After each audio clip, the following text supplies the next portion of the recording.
पश्चिम बंगाल विधानसभा चुनाव के मद्देनजर तृणमूल कांग्रेस यानी कि टीएमसी ने उम्मीदवारों की लिस्ट जारी कर दी है। सीएम ममता बनर्जी ने प्रेस कॉन्फ्रेंस करके ये लिस्ट जारी की। इस दौरान सीएम ममता ने एक बार फिर बीजेपी पर जमकर निशाना साधा है। उन्होंने कहा कि अमित शाह को लोगों को इतना गलत नहीं समझना चाहिए। उनसे कह दो कि कश्मीर से लेकर कन्याकुमारी तक की सभी फोर्सेस को बंगाल में भेज दें, लेकिन जीत टीएमसी की ही होगी। ये चुनाव ज्यादा कठिन होगा के सवाल पर ममता बनर्जी ने कहा कि नहीं, ये बेहद सॉफ्ट चुनाव होगा, हम ही जीतेंगे। लोग जानते हैं कि बीजेपी आने का मतलब बंगाल का अंत है। बीजेपी पर निशाना साधते हुए ममता ने कहा, खेलेंगे, लड़ेंगे और जीतेंगे। खेला होबे, देखा होबे, जीता होबे। बंगाल में चाहे 8 चरण के चुनाव हो या फिर 294 चरणों में चुनाव हो, अमित शाह हमसे नहीं जीत सकते। प्रेस कॉन्फ्रेंस में जब ममता बनर्जी से प्रधानमंत्री मोदी की बंगाल में होने वाली 20 रैलियों पर सवाल हुआ तो उन्होंने कहा कि वो चाहे 120 रैली कर ले, हम चुनावी जंग के आखिर तक लड़ाई लड़ेंगे। गौरतलब है कि बीते दिनों ये जानकारी सामने आई थी कि पीएम मोदी इस बार बंगाल में करीब 20 चुनावी रैली करेंगे। टीएमसी चीफ ममता बनर्जी ने केंद्र सरकार पर सवाल उठाते हुए कहा कि वही अधिकारियों को बंगाल में दोबारा क्यों भेजा जा रहा है। मैं निष्पक्ष चुनाव आयोग से सवाल कर रही हूँ, हम इस लड़ाई को अंत तक लड़ेंगे और जीतेंगे। ममता बनर्जी ने आरोप लगाया कि बीजेपी पैसों का इस्तेमाल कर रही है, डिप्टी सीएम की गाड़ियों में पैसा बांटा जा रहा है। आपको बता दें कि पश्चिम बंगाल विधानसभा चुनाव में सीएम ममता बनर्जी खुद इस बार नंदीग्राम से चुनावी मैदान में होंगी। टीएमसी ने शुक्रवार को कुल 291 उम्मीदवारों की लिस्ट जारी कर दी है, जबकि 3 सीटों को साथियों के लिए छोड़ा गया है। ममता ने प्रेस कॉन्फ्रेंस में जानकारी दी कि टीएमसी का मैनिफेस्ट 9 मार्च को ही जारी किया जाएगा। उन्होंने कहा कि हमने 50 महिलाओं, 42 मुस्लिम और 79 अनुसूचित जाति, 17 अनुसूचित जनजाति के लोगों को टिकट दिया है। सीएम ममता ने कहा कि इस बार 27 विधायकों को टिकट नहीं दे रहे हैं। इसके साथ ही हम 80 साल से ऊपर के लोगों को भी टिकट नहीं दे रहे हैं। बात करेंगे किसान आंदोलन की। कृषि कानूनों के खिलाफ दिल्ली की सीमाओं पर विरोध प्रदर्शन के 6 मार्च को यानी कि आज 100 दिन पूरे हो जाएंगे। इसी को लेकर दिल्ली और दिल्ली की सीमाओं के विभिन्न विरोध स्थलों को जोड़ने वाले केएमपी एक्सप्रेस वे पर 5 घंटे की नाकाबंदी की जाएगी। किसान सुबह 11 से शाम 4 बजे तक केएमपी एक्सप्रेस वे जाम करेंगे। वहीं किसान टोल प्लाजा को टोल फीस जमा करने से भी मुक्त करेंगे। किसानों के मुताबिक यह पूरी तरह से शांतिपूर्ण होगा। संयुक्त किसान मोर्चा ने प्रदर्शनकारियों से आह्वान किया है कि 100 दिन पूरे होने पर काली पट्टी बांधकर अपना विरोध दर्ज करवाएं। सिंगू बॉर्डर से किसान कुंडली पहुंचकर एक्सप्रेस वे का रास्ता ब्लॉक करेंगे, तो वहीं इस मार्ग पर पड़ने वाले टोल प्लाजा को भी ब्लॉक करेंगे। गाजीपुर बॉर्डर से किसान डासना टोल की ओर कूच करेंगे। टिकरी बॉर्डर से नजदीक बहादुरगढ़ बॉर्डर ब्लॉक करेंगे। साथ ही शाहजहांपुर बॉर्डर पर बैठे किसान गुरुग्राम मानेसर को छूता केएमपी एक्सप्रेस वे पर ब्लॉक करेंगे। गाजीपुर बॉर्डर पर बैठे भारतीय किसान यूनियन के उत्तर प्रदेश अध्यक्ष राजवीर सिंह जदौन ने बताया है कि किसान डासना टोल की ओर कूच करेंगे, लेकिन हरियाणा यूपी में जितने भी टोल पड़ेंगे जैसे कि दुहाई, कासना, नोएडा आदि सब पर किसान रहेंगे और जाम किया जाएगा। शांतिपूर्ण तरह से इन टोल प्लाजा को बंद किया जाएगा। राहगीरों को परेशान नहीं किया जाएगा। राहगीरों के लिए पानी की व्यवस्था रखी जाएगी। आंदोलनकारियों द्वारा राहगीरों को कृषि विषय पर अपने दुख भी बताएंगे। उन्होंने कहा कि इमरजेंसी वाहनों को नहीं रोका जाएगा, चाहे एम्बुलेंस हो, फायर ब्रिगेड की गाड़ी हो। वहीं कोई विदेशी पर्यटकों को भी नहीं रोका जाएगा।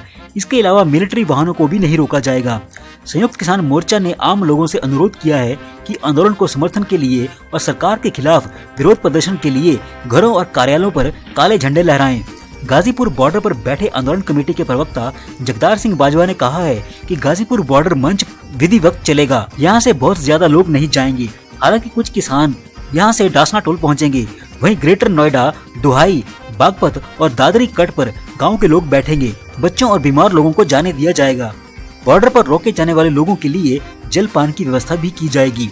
दरअसल 3 नए अधिनियम खेत कानूनों के खिलाफ किसान पिछले साल 26 नवंबर से राष्ट्रीय राजधानी की विभिन्न सीमाओं पर विरोध प्रदर्शन कर रहे हैं। केरल में आगामी विधानसभा चुनाव से बस 1 माह पहले कांग्रेस को बड़ा झटका लगा है।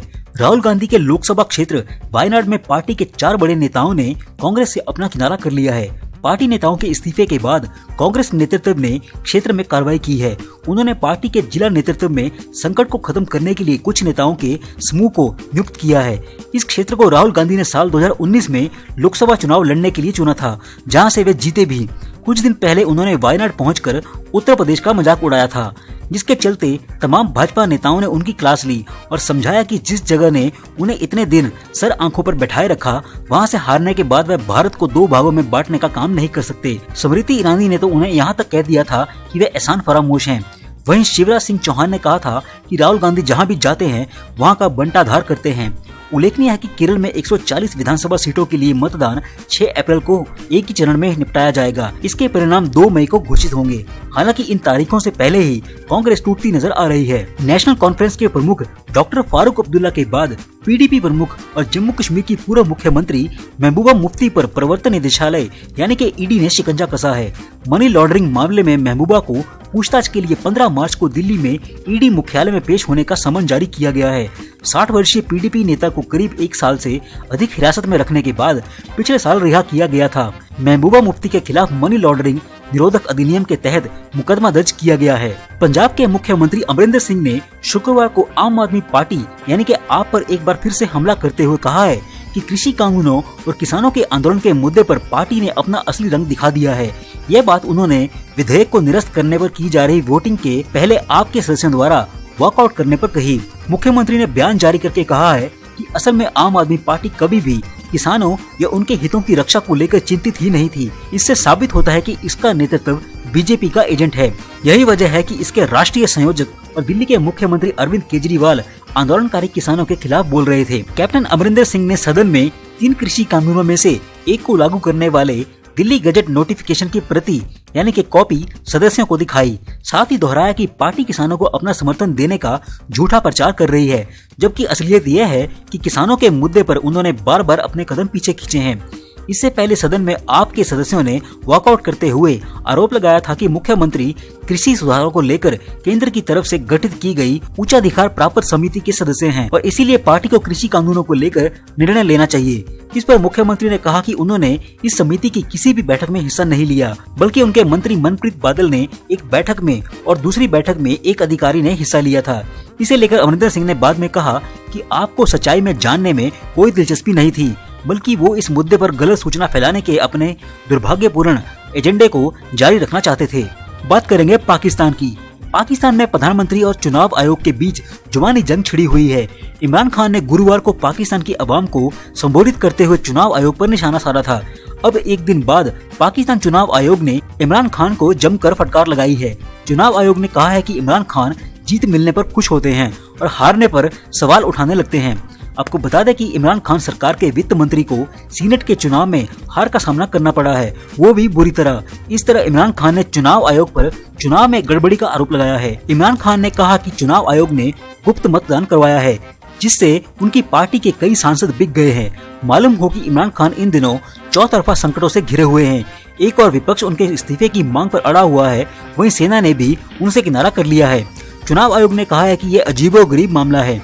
एक ही चुनाव में जहां से उन्हें जीत हासिल हुई है वो स्वीकार है और जहां से हार मिली है उस पर सवाल उठा रहे हैं। चुनाव आयोग ने इसे 2 विरोधी बातें बताया है। उन्होंने कहा कि हर नेता के भीतर अपनी हार मानने का साहस होना चाहिए। अगर किसी को चुनाव के रिजल्ट स्वीकार नहीं है तो उसे सबूत पेश करने चाहिए। इमरान खान के आरोपों का जवाब देते हुए चुनाव आयोग ने कहा कि सीनेट के चुनाव संविधान और कानून के मुताबिक ही आयोजित किए गए हैं। आयोग ने कहा कि नेताओं के बयान दुखद हैं।